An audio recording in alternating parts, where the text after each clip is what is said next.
Previously on Deathwatch, the Puritanicals. You must retrieve these Biophage canisters. Take cover or take evasive maneuvers. The anti-air guns are training on you. Squad lead, crisis suits, inbound. Gracchus, the air guns. They're exposed and distracted. Transmitting coordinates now. Bring them down.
The rest of the kill team, you've just watched August and Garthiel, both in their respective fashions, destroy two of the guns, but then be assaulted by a small squadron of drones.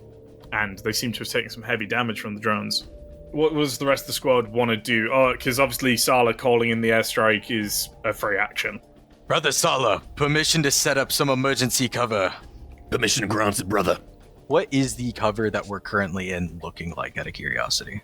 So you guys are currently running up a street made of some kind of clean-looking stone. So either side of you are small domed houses, it would seem, of some kind. Like settlement dwellings, you're not quite sure what these buildings are. They don't look like warehouses, they look like small, quaint dwellings. And they're gathered together in kind of little clusters, where some are interconnected, some aren't. It's just these little domes. They are maybe 1 or 2 stories tall. Okay. And you guys are kind of in the middle of the street heading up towards the airfield from there. Is there a car or something nearby? There wouldn't be a car that feels... So a car is a no, but there would be some form of hovercraft parked nearby. Konstantinos, he's gonna run up to are there two relatively close together? Yeah, there would be. He's gonna kick one, trying to make it just a slight angle of what it was, just pushing it slightly, as he's gonna go and try to push another and try to make it into a V shape of the two vehicles, so that the slant of the vehicles, sloped armor. I know that's not technically correct, but it would just help with adding extra frontal protection using the two in a slant, as well as giving Barbas somewhere that he can place his heavy bolter on. Very maybe, I don't know. You can say it's equivalent to a tactical rock. Give me a strength check. You, with your Astarte strength and your servo arm, are able to quickly flip over this hovercraft. In the process, to even flip it, you have to kind of wrench at the hover. You have to wrench at the anti-grav plating underneath, disabling its hover capabilities to even manipulate these things. They seem to be really safety conscious about make sure they stay level. Barbas, what do you want to do? How many of the drones have detached? Are some of the drones still attached to some of the air guns? A bunch of the drones are still attached to the air guns. The air guns are bringing themselves to bear on you guys right now. They're going to bring themselves to bear before Gracchus gets here and removes them. Yeah, they are seconds away from firing at you. As Barbas sort of slows himself down and drops into the cover, he shoulders his las cannon and aims at the gun he's designated to himself as the primary target, following his little autosense goggles laser beam that was making the targets for Gracchus with a significantly higher capacity laser beam. You take aim at one of the remaining anti-aircraft batteries, opening fire on its main cannon.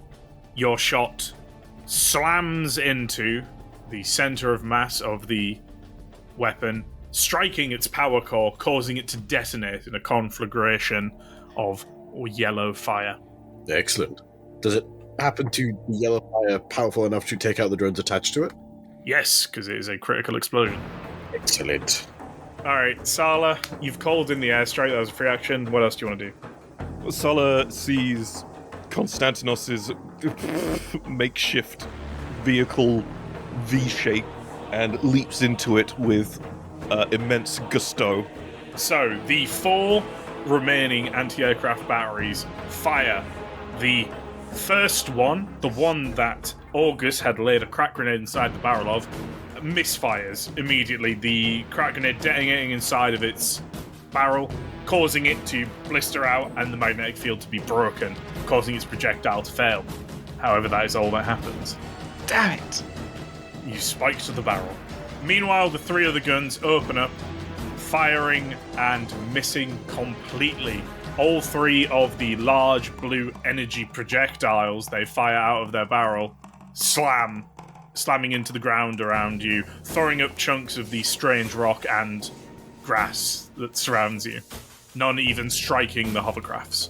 However, meanwhile, Garthiel, August, you can see the response unit of 6 crisis battlesuits and a squad of fire warriors advancing towards you. How far away are they? They are about, we will say, 400 meters away. Okay. Don't do it, Garfield.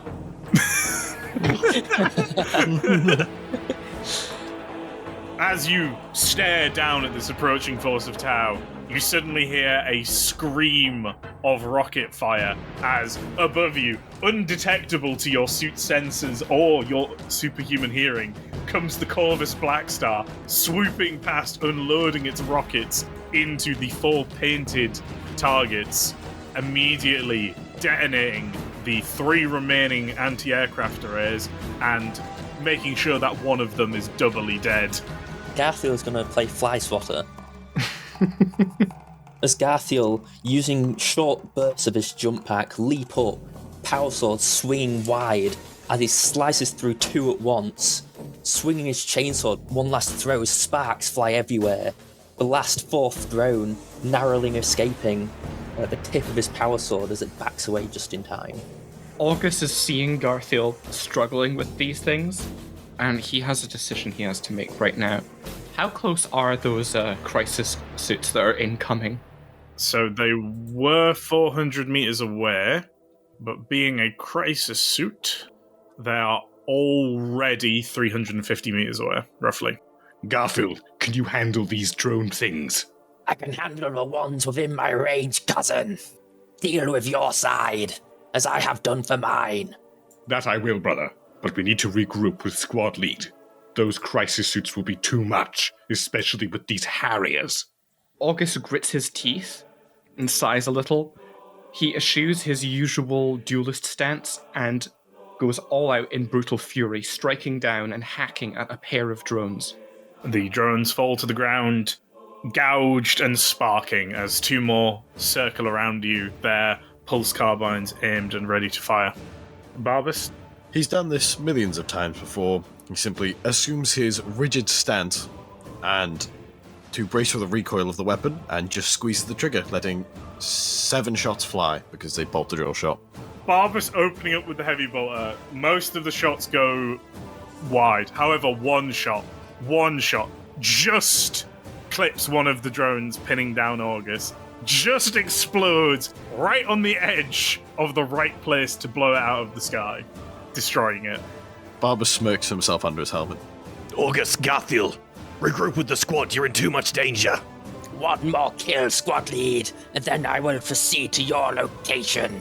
As Garthiel, he jumps up, grabbing this disc with his hand, shoving his power sword through as he slams it into the ground, pulling his sword out before stabbing 2 more times, throwing it at the broken tower beside him, getting his chainsword and tearing through it as sparks fly everywhere.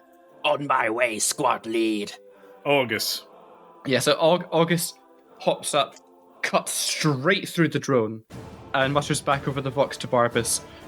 Your aim is lacking, brother Barbus. You can do better next time, I'm sure. And then starts jetting back towards the squad. So yeah, you guys are falling back.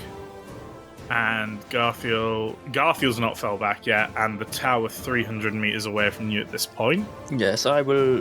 When I jump back down, I would have very obviously hidden behind the ruins. Yeah, of the aircraft tower. Yeah.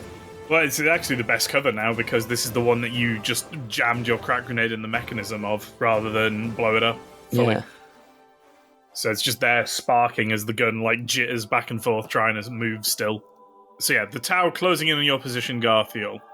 You can hear the crisis suits, their jetpacks roaring as they close in on you. What do you do? I'll quickly get on the Vox. Squad lead.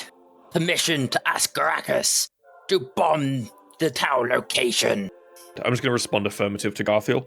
The good old Vox click of affirmation, green-lighting your strafing run, Garthiel. Garthiel will then get on Vox with Gracchus. Cousin Gracchus, requesting immediate air support. Tau battle suits 300 meters from my location. I'll ping him with using my helmet. Roger that, Garthiel. And then I'm going to skedaddle out of there. Yeah. A mere 30 seconds later, you hear the scream of missiles and the blazing of assault cannons as Gracchus essentially strafes your position where you were, which is now where the crisis suits are. You hear the screech of assault cannons and missiles as Gracchus once more brings his weapons to bear upon the tower. His assault cannons cutting down the fire warriors, all 10 of them in rapid succession. Meanwhile, his armor-piercing loaded missiles slam into the battlesuits, killing all of them. Garth will just say for Vox, well fought, Gracchus. You just get a little Vox click of affirmation back from Gracchus as once again the Corvus Black Star screeches off. Squad lead, the Tau have been eliminated. Prepare to destroy the airfield. Let's regroup and take a brief moment to reassess our situation. Brother August may need some attention. Does Garfield? It would be wise to keep it especially brief, squad lead. Time is not our friend here. Aye, 20 seconds or less. Barbas immediately starts rushing off, kind of style. I assume Garthield's not going to disobey orders. No. Just checking. Alright, cool. You all moving towards the airfield, but regrouping. You're maybe 150 meters away from the airfield at this point by the time you've all regrouped. And you are in the middle of a street with good cover. All around you again are Tau dome houses. Basically, a T-junction leads up to a road, which then leads to the airfield. And, just on the other side is the smouldering wreckage. You can still hear the klaxons and alarms going off all around the town, and you're pretty sure there are more Tau forces heading towards your location. What would you like to do? I'd like to start healing, please. Okay, give me a Medicaid check. I assume you're healing yourself? No, I want to heal Garfield first, because I know that he's going to try and slip away as soon as I stop looking at him. Okay. As soon as August sees Garfield come to a stop, he comes up to the side of him, gets his attention before putting hands on him, just to make sure he doesn't bite. Put my muzzle on. Garfield's like a chicken. You press him against the ground and draw a line and he stays still. Yeah, August is going to get his attention and kind of wordlessly just start working at his wounds, injecting a few salves and things. Garth will speak to August as the little saws and drills, start working away. You fought well against those drones, August.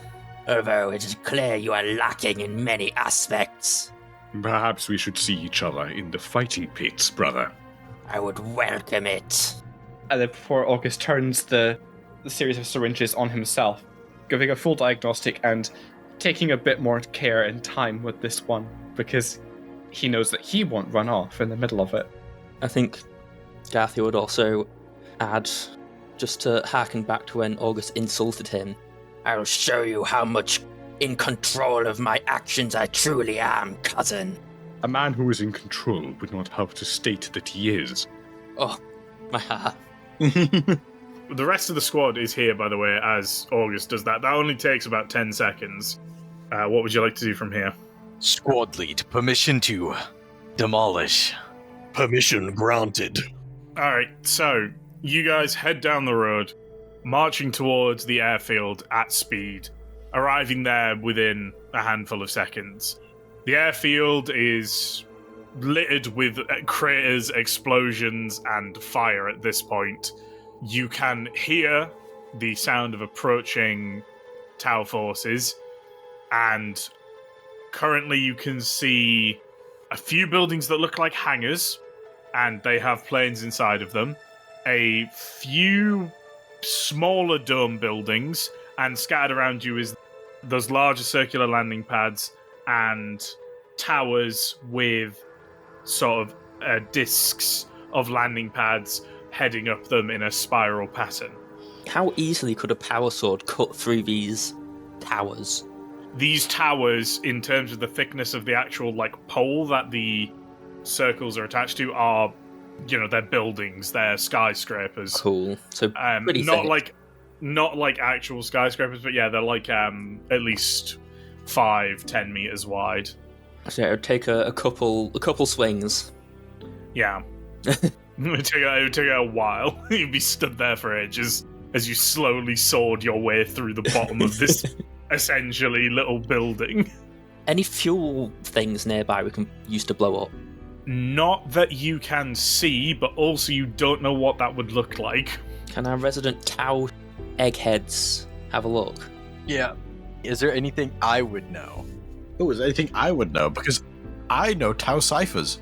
I have Forbidden Law Tau. Give me some Tau cipher rolls, a Tau Forbidden Knowledge roll. So, Konstantinos, with your knowledge of the Tau language, you actually know for certain what a few of these buildings are, because they are signposted. You don't know their military ciphers, but the clear signposting you get, which is, you can see that the stuff that clearly has Tau Barracuda fighters in are indeed, Hangar A, Hangar B, Hangar C. A small building over to kind of the right looks like something like it's labeled like aircast control. Another building is labeled as administration. I'm going to use my auger array because I did some research. I'm going to use my auger array. I'm going, if I can, of course, roll awareness, see if I succeed, and then I can use a tech use check to see in a whole bunch of different linings and all of that. But I forgot what it's called, but it emits a certain type of particle that people usually hold very dangerous bioweapons in. And I'm trying so hard to remember what it's called. But I would like to finely tune my senses to search for that specific, off thing. You know what I mean? Yeah. No, yeah, I understand. You basically want to see if you can detect any Imperial tech as well, within this area. Yes. Yeah. Yes. Okay, give me an awareness check followed by a tech use check then. Konstantinos is going to briefly pace around the hangars, kind of going, not even opening them up, just looking them up and down, going from hangar to building, scanning until he sees the certain footprint of either Imperial technology or Tau attempts to securely contain a dangerous bioweapon.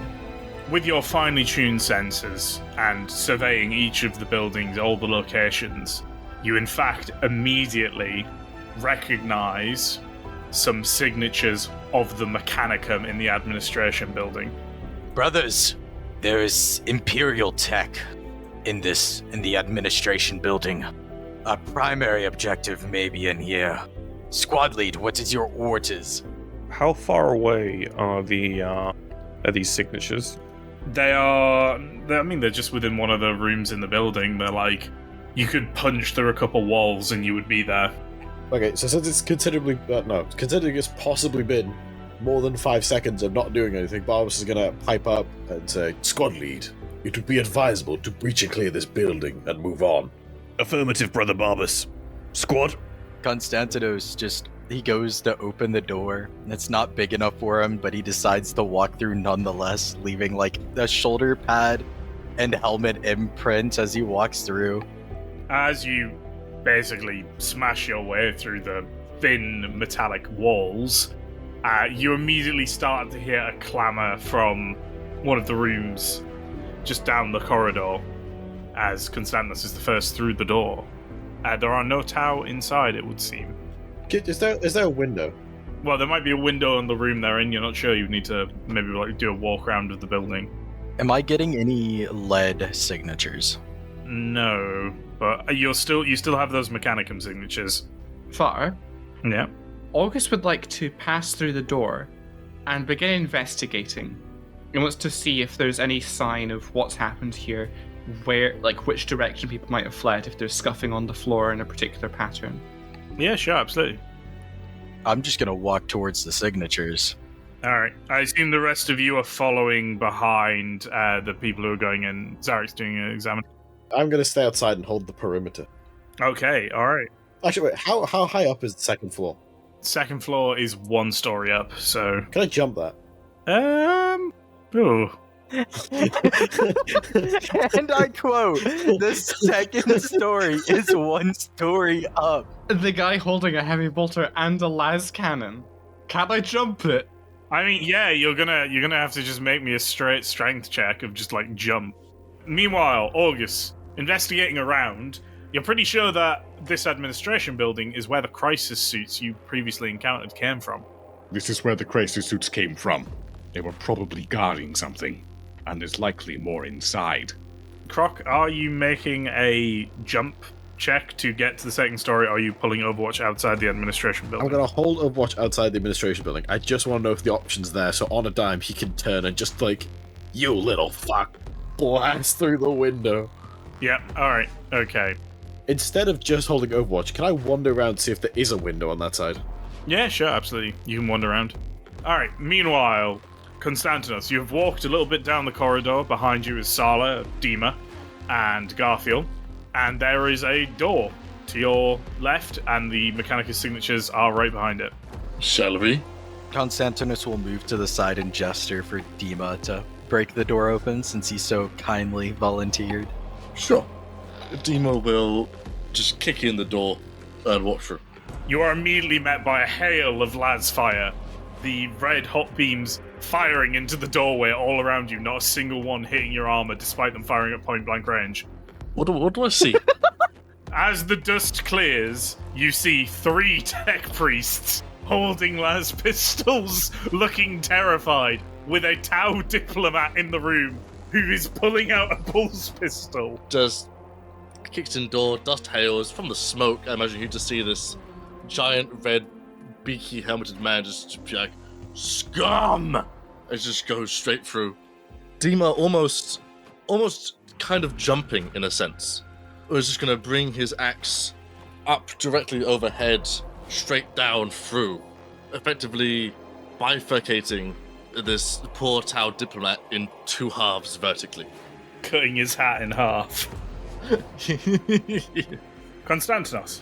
Right after Dima enters, and kill, rightfully so, this Tau diplomat, Constantinos is going to step in, plasma gun raised up, and fire at one of the Mechanicus traitors.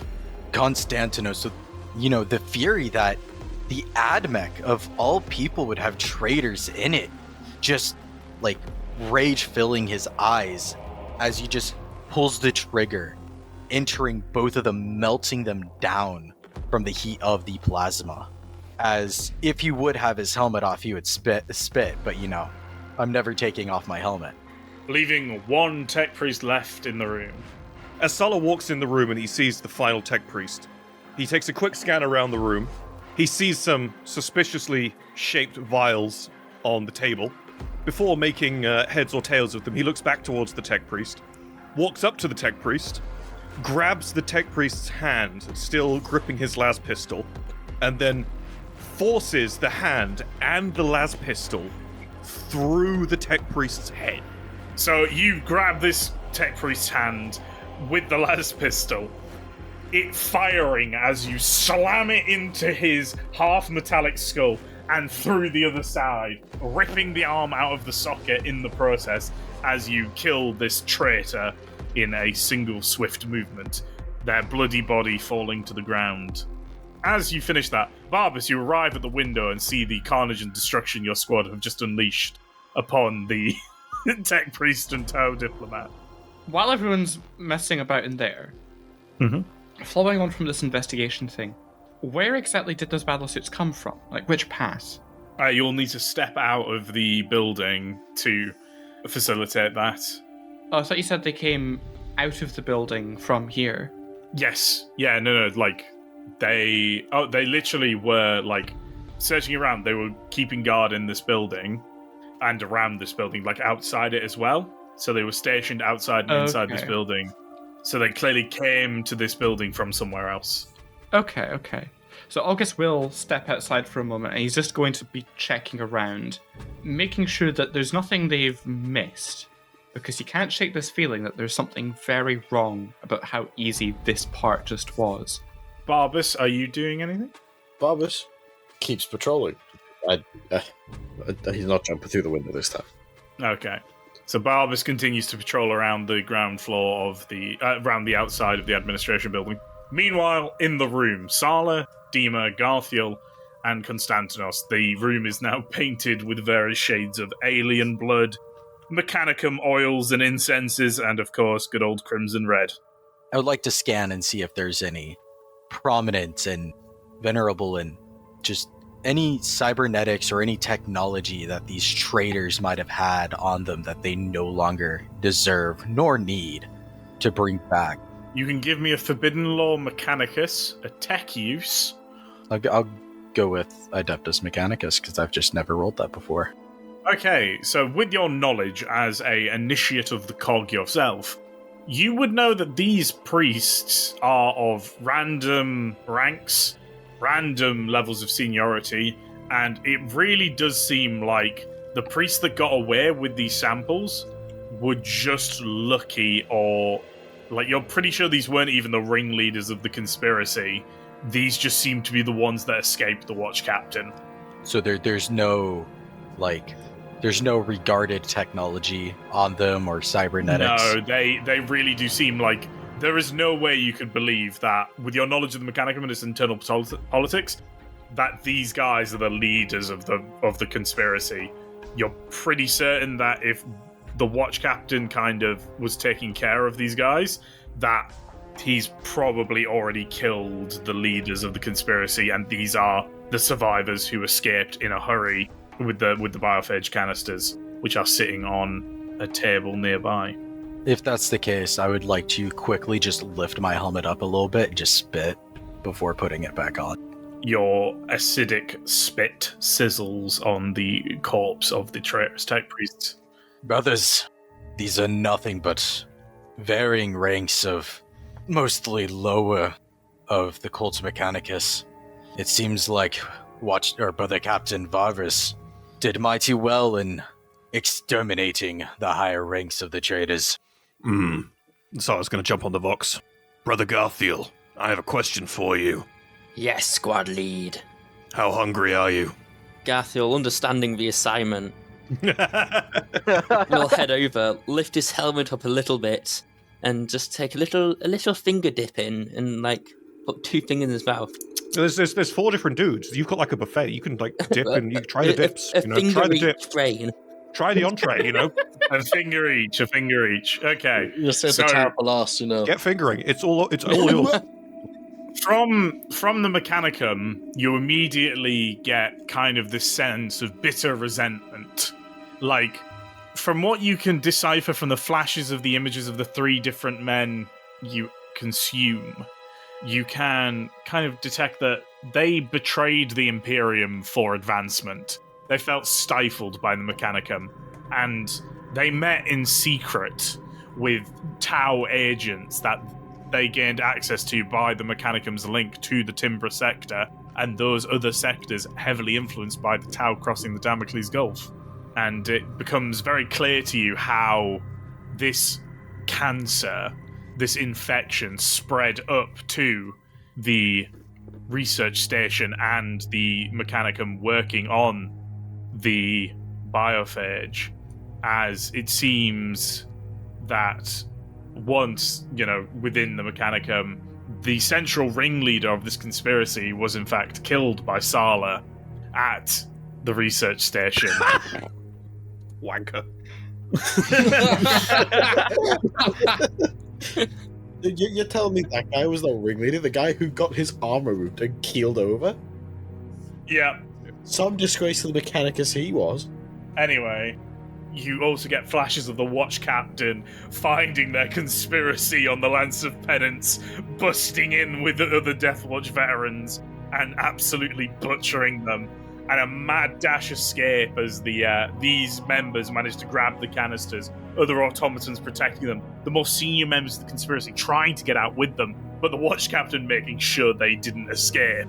These three managed to escape by luck and sheer luck. Nice. And there's nothing else.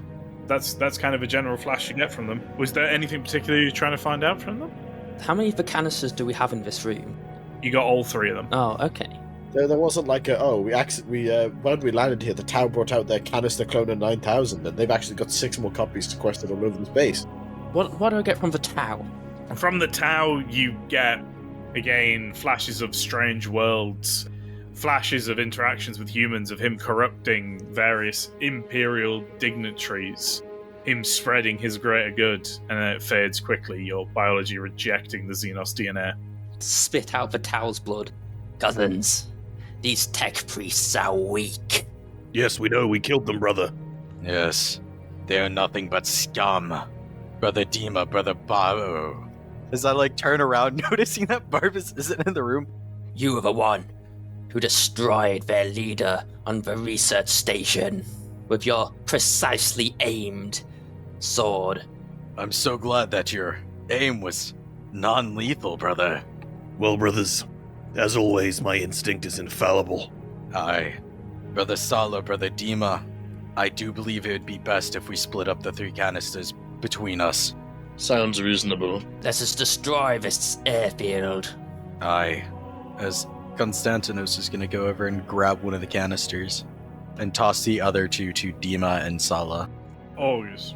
As you are investigating and trying to ascertain where these Tau crisis suits came from, where the Tau forces are most likely to assail you from, as you're investigating their tactics, trying to decipher where the next angle of attack will come from, you suddenly realize that there is perfect indentation marks on the ground here that would match the crisis suits as if they were dropped from a great height and landed to the ground. You can see areas of the airfield that are clearly sectioned off for these exact impacts. They clearly have some form of orbital dropping of these crisis suits, perhaps of their other battlesuit marks. And as you're examining this, suddenly a shadow appears over you, blanketing the airfield, as a Titanic Tau airship flies over the town, and you hear the roar of engines as slamming down immediately within sight of you and Barbas is Commander D. Johan, standing in the center of the airfield, a brand new battlesuit with strange systems and inconceivable weapons. Landing next to him is 6 more crisis suits, seemingly equipped with bulky, heavier weapons. And you hear your Vox systems being overwhelmed by a sudden assault from this Tau Commander's systems. Astartes, I see you took the bait well, and don't think this will end like our previous encounters. I brought the heavy artillery, and with that the ground trembles as a Titanic Riptide battlesuit slams it to the ground directly behind the Tau Commander. Roll initiative. Because August kind of had the inkling of this coming, can he have a free action before we roll initiative? Absolutely, I'm totally fine with that. August is going to yell down the Vox immediately. Deploy the teleport Homer. They're here in full force. After August's announcement, he turns on his heel immediately and sprints straight back for the entrance to the building, taking any cover he can. Okay, Sala, you are first to act. So I'm going to put my plasma pistol in my mouth. For Dishonor Brothers. Exactly. I need a decision, please, Tom. What's going on? Okay, so we are going to use regroup.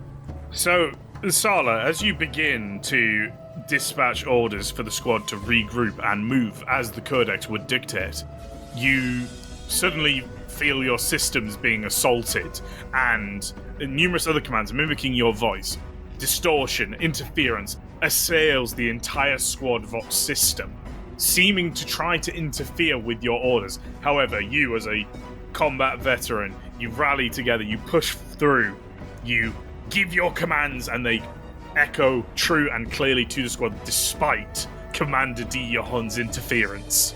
So, with Sala's orders, the entire squad begins to move into defensive positions to hold this building against the tower assault.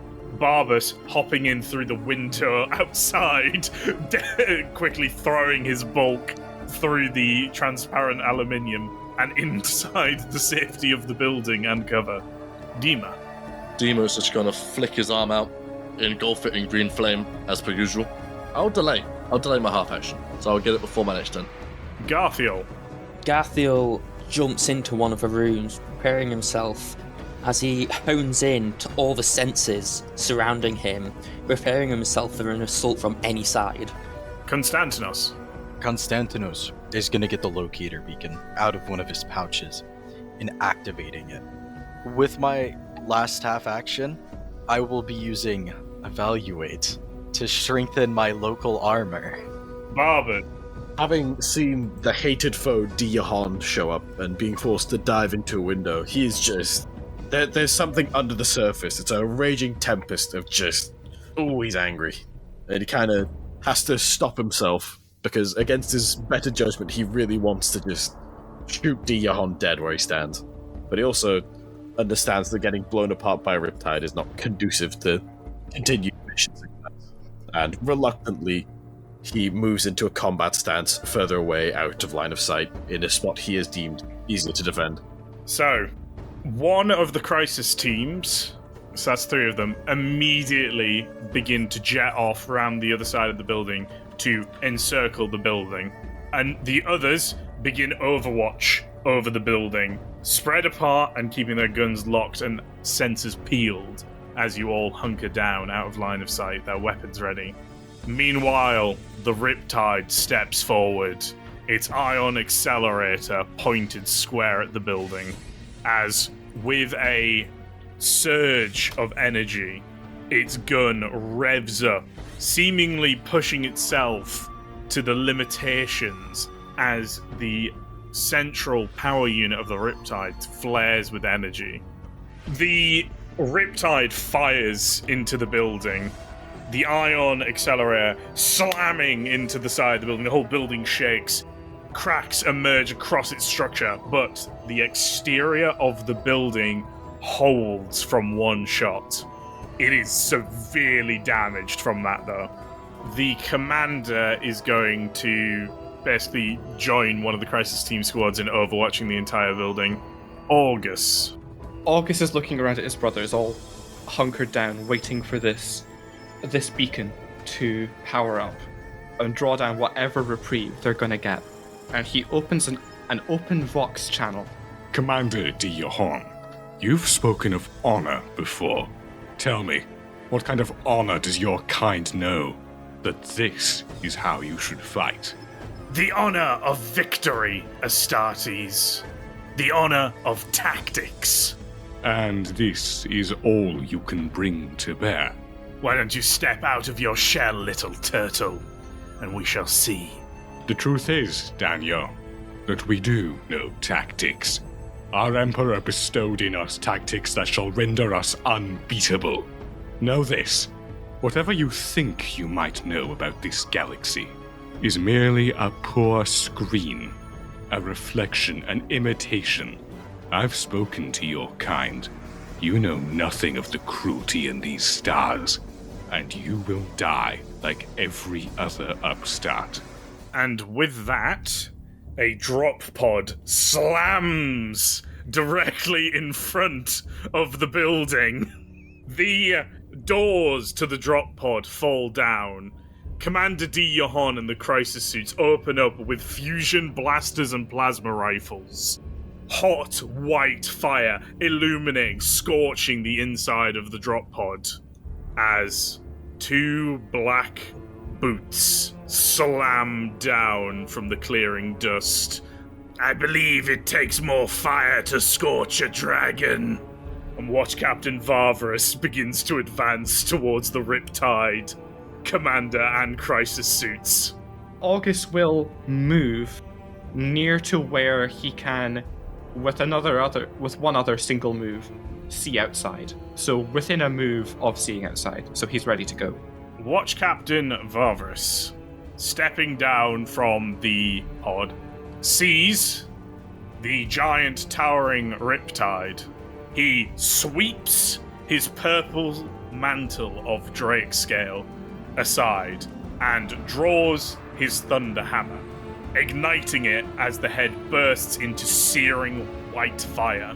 I am Watch Captain Varvarus of Watch Station Zalpharon, the unbound Drake, and you, alien, and he points at the Riptide, have met your doom! And he sprints forward in a staggering burst of speed as he leaps into the air, enacting Burst of Speed rank 8 and Feat of Strength rank 8, wielding his thunder hammer in a charge attack. Wait, hold on. Can I use my reaction real quick? Mm-hmm. Over the Vox, mimicking Commander Diahan's voice, I would like to potentially state something along the lines that ignore him. He's a hologram. Our bullets went straight through him. That type of thing. So the greater good would not be inflicted because they don't know that he's real. Give me a, deceive check. I don't even get a word out and it just cuts me off. So, watch Captain Varvarus flying, leaping up into the air, two-handing his thunder hammer, rushed forward in a frightening burst of speed, slams his thunder hammer into the Riptide, a crack emerging up the length of the vehicle as the blow nearly sunders it in two from a single attack. The Riptide then bursts into flames. Hey, Varvarus here, coming at you from the void once again. Thanks for watching, make sure to like and subscribe, and don't forget to share your favourite moment from this episode or any feedback in the comments. We really appreciate it. We're really close to 1k subs, so please subscribe if you haven't, and share this series with your friends. As always, a massive thank you to the patrons, and an extra big thank you to our new patron, Theodosia. Becoming a patron really helps us out and get you access to the full uncut recordings of our episodes. If you'd like to support the channel but can't afford to donate monthly, I have a Ko-fi for one-off donations. Don't worry if you can't afford to support at all, watching, sharing and being a part of the community is a big help too. Don't forget to join our Discord as we have a community campaign so you too can play Deathwatch, and don't worry, new players are more than welcome. Links to everything I just mentioned are down in the description below, and until next time, Suffer not the alien to live.